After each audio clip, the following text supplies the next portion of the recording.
अजित पवारांच्या उपस्थितीत आढळराव पाटलांचा राष्ट्रवादीमध्ये प्रवेश। शिरूरमध्ये आढळरावांची उमेदवारी जवळपास निश्चित।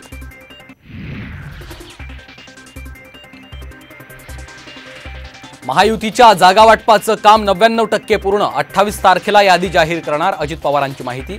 रायगडमधून सुनील तटकरेंना उमेदवारी जाहीर।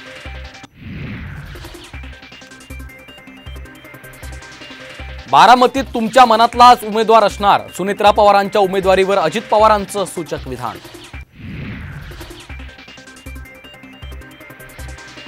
राष्ट्रवादी काँग्रेसला सोबत घ्यायची गरज नव्हती। शिवसेना आमदार भरत गोगावलेंचं धक्कादायक विधान।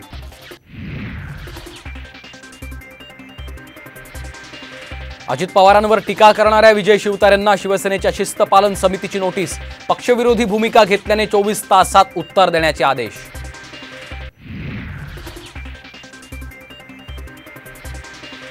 नाशिकमधून छगन भुजबळांची उमेदवारी जवळपास निश्चित। मात्र घड्याळावर लढणार की कमळावर याबाबत 48 तासात निर्णय, सूत्रांची माहिती।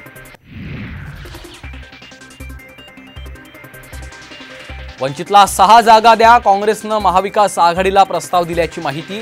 6 पैकी 2 जागा काँग्रेसमधून तर इतर 4 जागा ठाकरे आणि शरद पवार यांनी द्याव्यात, काँग्रेसची मागणी।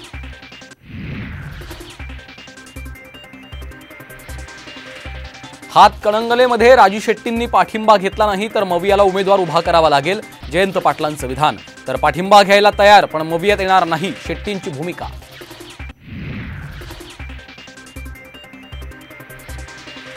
चंद्रपुरातून सुधीर मुनगंटीवार, गडचिरोलीतून अशोक नेते यांचा उमेदवारी अर्ज दाखल। तर महायुतीचे सर्व उमेदवार जिंकणार, फडणवीसांचा विश्वास।